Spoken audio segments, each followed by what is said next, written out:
The save heard round the world. Now, if you were listening to the TV or watching the TV broadcast and listening to the TV broadcast, because some people will mute that and have G-Man going. It's a great experience, let me tell you. Whatever's clever. Katie did mention there is a bit of a rule, and I don't know, I haven't obviously played organized basketball in a long time, but I'm definitely going to take Katie's word for it, the not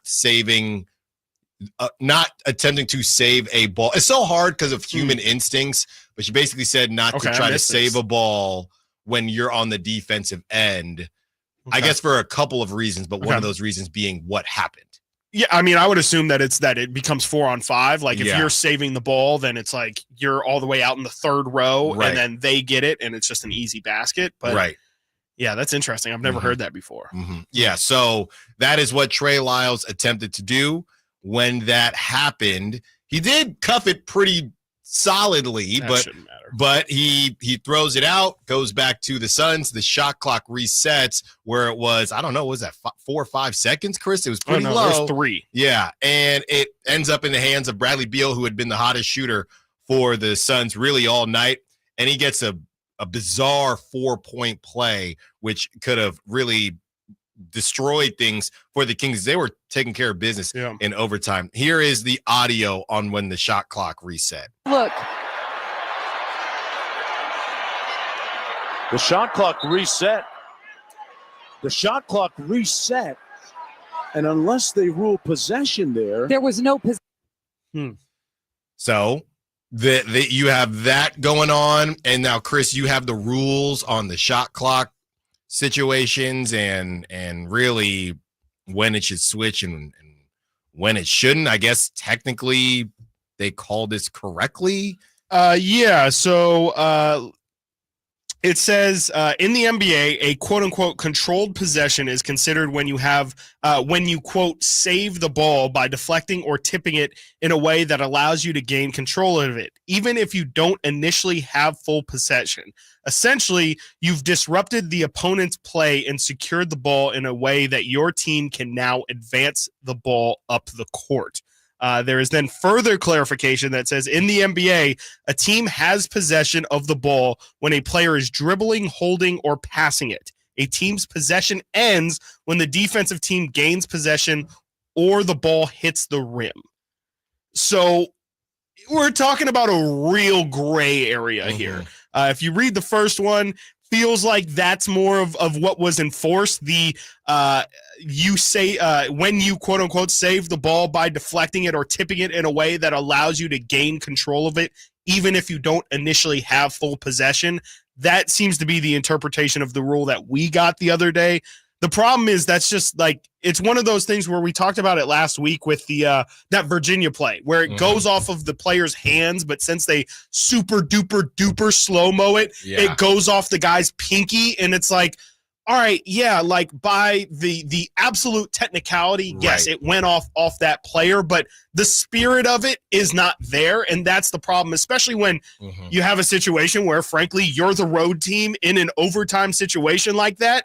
You allow the home court, the scores table to kind of dictate something like that.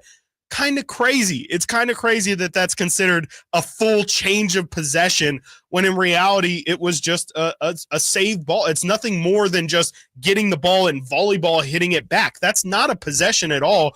That's just a tip. It's a tip, and that doesn't count. That shouldn't count as a change of the clock. And ultimately it didn't cost the Kings, but it really could have. I mean, he was never in control, not even a second, or he wouldn't have thrown it to the other team. He would have thrown it to his teammate. He would have given it to his teammate if he could have had control. It reminds me of the same. I got to take it to baseball, Chris. It reminds me of nowadays when you steal a bag, right? And because of the super slow-mo and the ability to challenge a call, when someone steals a bag and as they're sliding, you hold your glove on the player.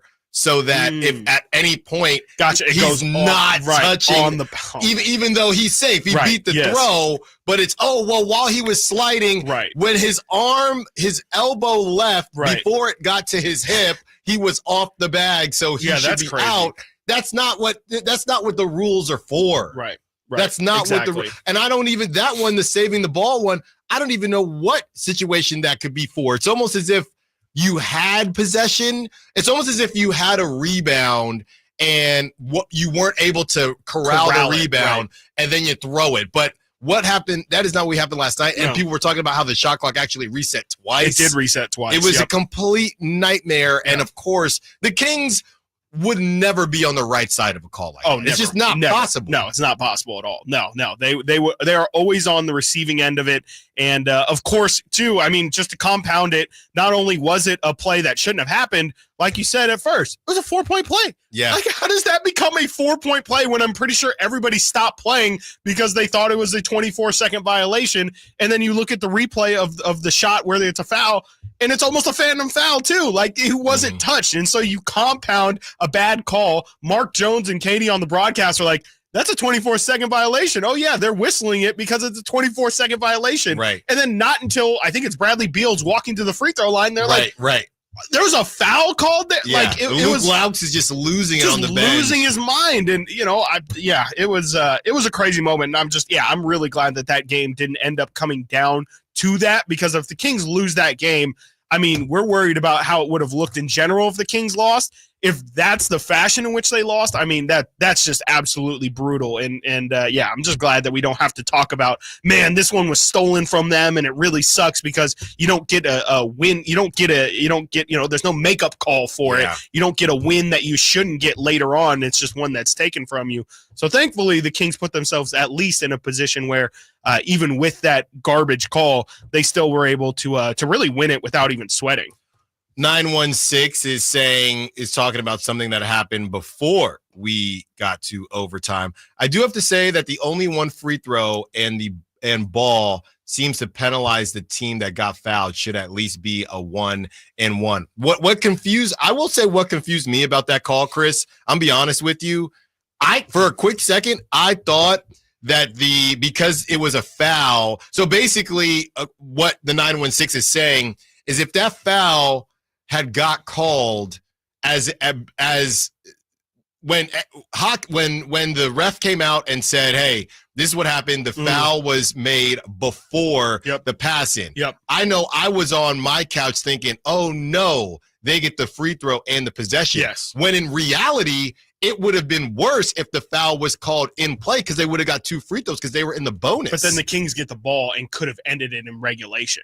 So that's the thing, is Phoenix had an opportunity to end it with zeros on the clock. Yeah. It could have been worse, because then the Suns would have gotten 2 free throws. They might have missed one, and then the Kings get the ball with 2.9 seconds left. So it definitely benefits. Well, I guess if it's 1-and-1 and they get the ball back, then maybe that's the other argument. Right. But that feels like probably too excessive. Like that is not a pretty rare moment that it happens in that clutch of a situation. Yeah, and that was right after Keegan made that tip. Man, yeah.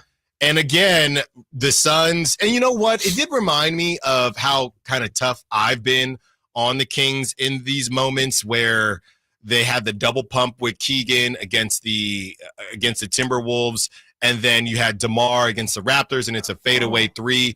And I was a little tough on Mike Brown about some of these play calls. Then you have a team in Phoenix who you have Devin Booker, you have Bradley Beal, and you have an opportunity, like you said, Chris, you tied the game. You didn't need a 3. No. And that's what you draw up? Yeah, just run to the corner. And it was a great job by Sabonis, too, to pick it up, because Devin Booker was open for a second there. And then Sabonis, he just ran him out to the very, very corner. And Devin Booker took a pretty impossible shot. And, and there was that play, too, where Sabonis fouled, who was it, Plumlee, on the airball Devin Booker shot. That really was a scary moment where it felt like the Kings finally got a break, get an airball from Devin Booker. They're going to get out in transition, and then Sabonis is holding Plumlee's arm, and it kind of, again, felt like, man, that's just a moment you can't have right there. And I don't know, man. Yeah, they definitely kind of squeezed that game out. But, that last play by the Suns just didn't make any sense. Like you said, they only needed 2 points, and for them to not attack the rim at all and just kind of settle for